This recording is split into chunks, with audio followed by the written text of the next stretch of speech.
ఇప్పుడే జీ5 app download చేయండి. చూడండి మీ ఫేవరెట్ టీవీ షోస్ ఎప్పుడైనా ఎక్కడైనా. జాను వివేక్ ఎందుకలా ఉన్నారు? జాను ఏదో కోల్పోయినట్టు కనిపిస్తోంది.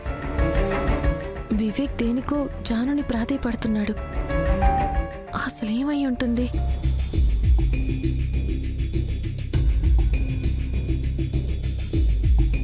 అమ్మా, స్కూల్కి టైం అవుతుంది.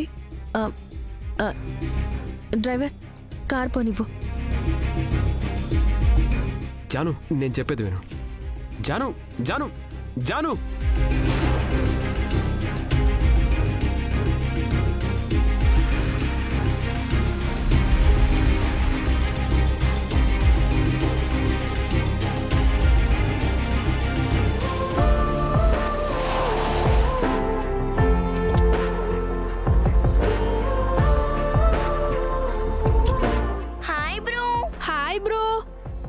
ఏంటి లేట్ అయింది? ఏం లేదులే, బయలుదేరడమే లేట్ అయిపోయింది. స్కూల్ వరకు వచ్చాక మళ్ళీ అమ్మ కారు ఆపింది.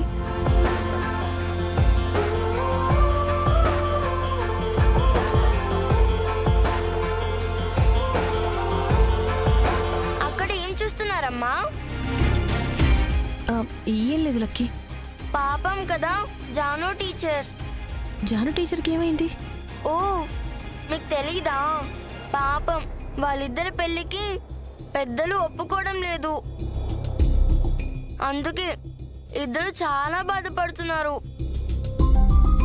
వివేక్ బాబాయ్కి అయితే ఇంట్లో వేరే అమ్మాయితో పెళ్లి కూడా ఫిక్స్ చేసేశారు. ఇప్పుడేమన్నావు? వివేక్ బాబాయ్కి ఇంట్లో వేరే అమ్మాయితో పెళ్లి కూడా ఫిక్స్ చేశారు.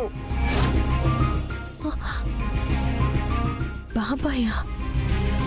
ఏమైందమ్మా? వివేక్ బాబాయా? అవును, వివేక్ బాబాయ్ కూడా చాలా బాధపడుతున్నారు. భలే దానివి లక్కీ. నువ్వు అందరితో భలే వరుసలు కలిపేస్తావు కదా. వరుసలు కలపడం ఏంటి? మరి వివేక్ నీ బాబాయ్ అంటున్నావు కదా. తను బాబాయ్ కాబట్టి బాబాయ్ అంటున్నాను. నేనేమో నీకు అమ్మని, తనేమో నీకు బాబాయ్, జాను టీచర్ ఏమో నీకు పిన్ని, అంతే కదా? అవును, వివేక్ బాబాయ్కి జాను టీచర్కి పెళ్ళైతే తను నాకు పిన్నే కదా అవుతుంది.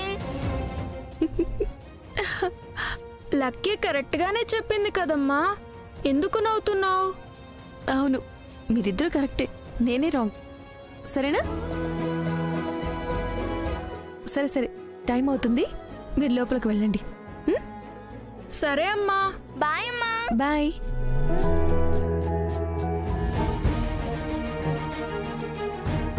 లక్కీ అన్నట్టు నిజంగానే వివేక్కి ఇంకో సంబంధం చూసారా? అందుకే జాను అంతలా బాధపడుతోందా?